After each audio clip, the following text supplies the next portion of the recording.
بہت سارے نشے لوگوں کو لگے ہوئے ہوتے ہیں. ہر آدمی کوئی نہ کوئی نشہ کرتا ہے. کوئی دولت کا کرتا ہے, کوئی شہرت کا کرتا ہے, کوئی اپنی تعریف کا نشہ کرتا ہے. دو چار لوگوں سے تعریف سن کے مطمئن ہو جاتا ہے. ناراض تو نہیں ہو گیا اس جملے سے آپ؟ کرتے ہیں لوگ دولت کا نشہ بھی. یہ جب نقصان ہوتا ہے تو بندے بیمار نہیں ہو جاتے؟ پیسے ڈوب جاتے ہیں تو لوگ بیمار نہیں ہو جاتے؟ تو اس کا مطلب یہ ہوتا ہے کہ نشہ ٹوٹ گیا ہے. اب بہک ہوئے ہیں نا تھوڑے سے تو کانپتے ہیں, تڑپتے ہیں, پریشان. نشہ ہی اسی طرح ہی کرتا ہے نا, نہیں ملتا تو پریشان ہوتا ہے. یہ سارے نشے ہیں, مختلف قسم کا نشہ. ہم مانتے نہیں اس بات کو, تسلیم نہیں کرتے, کیونکہ تسلیم کرنا بڑا مشکل کام ہے.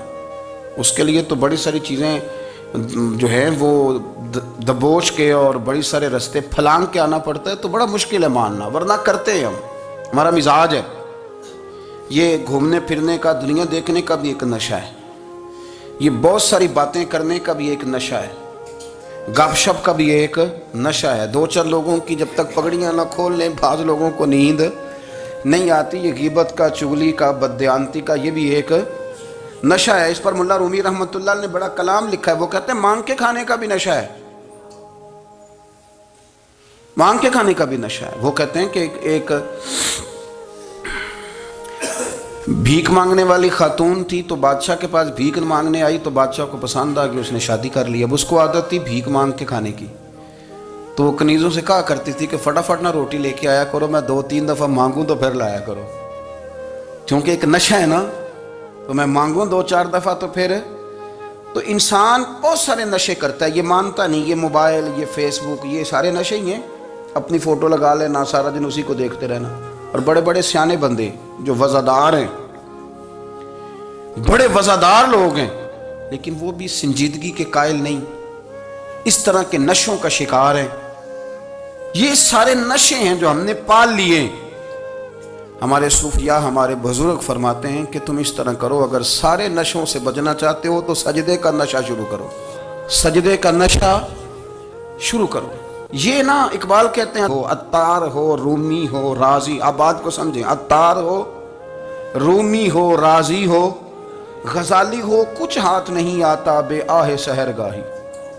کہتے ہیں بہت بڑا صوفی ہو جیسے فرید الدین عطار تھے, بہت بڑا تصوف کا امام ہو جیسے امام غزالی تھے, بہت بڑا تفسیر کا استاد ہو جیسے امام رازی ہو. عطار ہو, رومی ہو, رازی ہو, غزالی ہو, پر کچھ ہاتھ نہیں آتا بے آہ سحر گاہی. اگر سویرے اٹھ کے روتا نہیں نا اللہ کی بارگاہ میں, اگر تہجد نہیں نہ پڑھتا, تو کچھ ہاتھ نہیں آتا بے آہ سحر گاہی. پھر اس کو کوئی چیز نصیب. میری بات کی سمجھ آ رہی ہے آپ حضرات؟ جب تک آپ سویرے نہیں اٹھتے, آپ اللہ اللہ نہیں کرتے, آپ کو نوافل کا چسکا نہیں, عبادت کا مزہ نہیں. فرمایا میری عبادت کرو, یہ شوق پیدا کرو, میں نے تمہیں پیدا کیا ہے. ہم لوگوں کے نشے ہیں, مختلف نشے ہیں, بڑا عجیب رنگ ہے. محفل کی صدارت کرنے والے بڑے پیر صاحب, بڑے القابات, بیچ میں سے بندہ تلاش کرنے سے بھی نہیں مل رہا, اتنے بڑے لقب ہیں اس کے.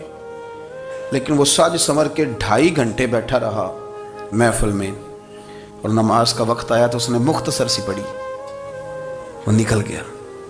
ہلکے سے سجدے کیے. اتنا بڑا عشق رسول, نعت خواں, ہو کیا بات ہے. اور عشق رسول کا بہت بڑا پیغامبر, بہت بڑا مبلغ, اور بیچارہ سمجھ نہیں سکا کہ اللہ کے رسول نے فرمایا تو نماز پڑھ, میری آنکھیں ٹھنڈی ہو جائیں گی.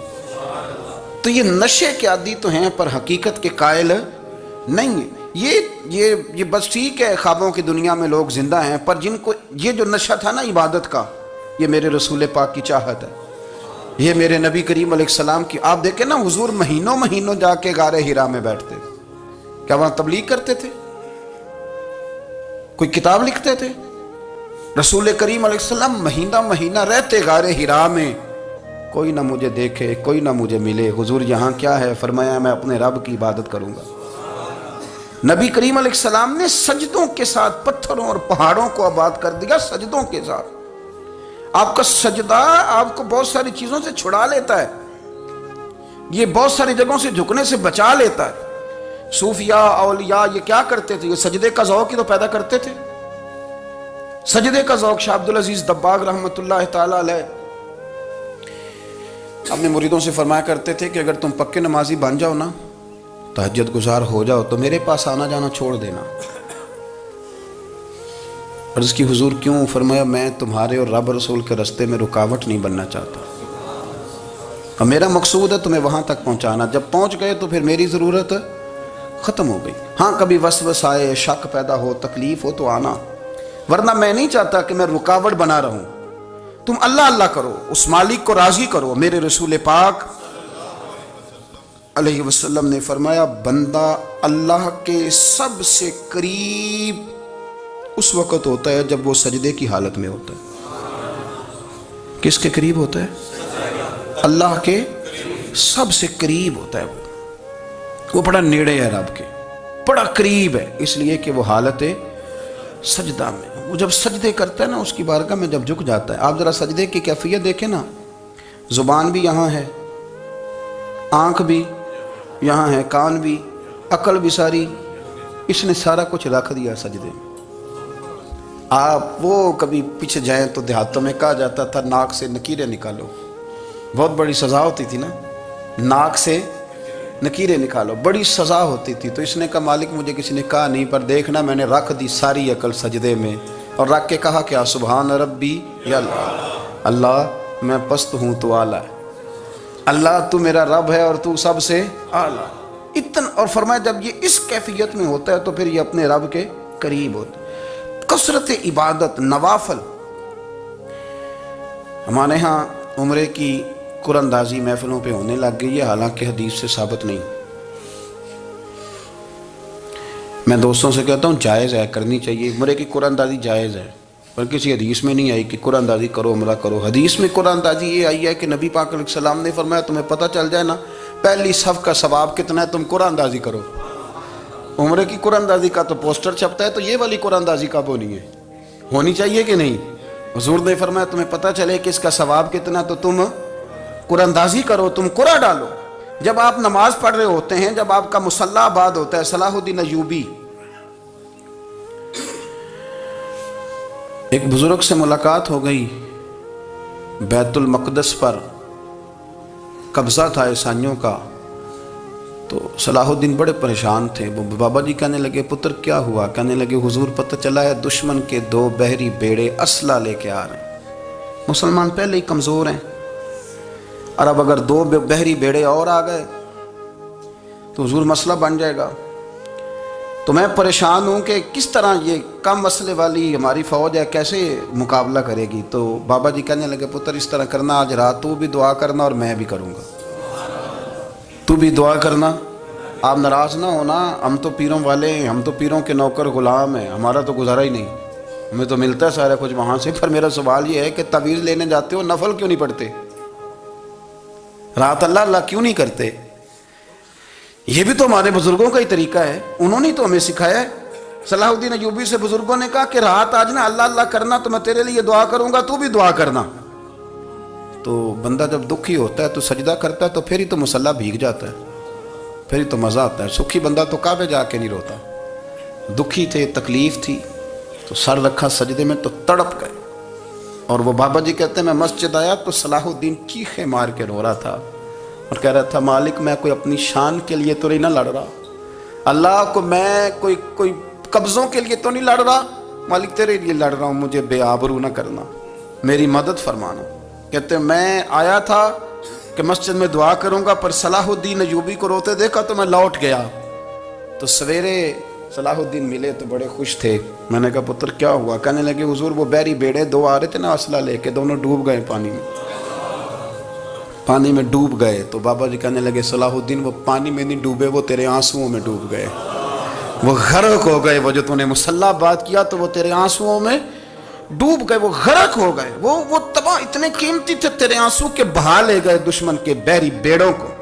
میرے بھائی ٹھیک ہو گیا جی، میرے عزیز سمجھ لیں اس بات کو ہمیشہ کے لیے، اور اس پر غور کرنے اچھے طریقے سے کہ میرے رسول کریم سید عالم صلی اللہ علیہ وسلم نے نا ہماری توجہ دلائی، حضور نے ہمیں بتلایا، ہمارا ذوق بڑھایا عبادت کی طرف۔ ایک صحابی تھے حضرت ابو فاطمہ رضی اللہ تعالیٰ عنہ، یہ ترمذی شریف کی حدیث ہے۔ نبی پاک علیہ السلام نے فرمایا ابو فاطمہ قیامت کے دن مجھ سے جلدی ملنا چاہتے ہو کہ دیر کے ساتھ؟ تو کہنے لگے حضور کون ہوگا جو دیر سے ملنا چاہے گا؟ ہم نے تو جان دے دی وعدہ دیدار پر۔ اعلیٰ حضرت فرماتے ہیں جان دے دی وعدہ اور نقد اپنا دام ہو ہی جائے گا۔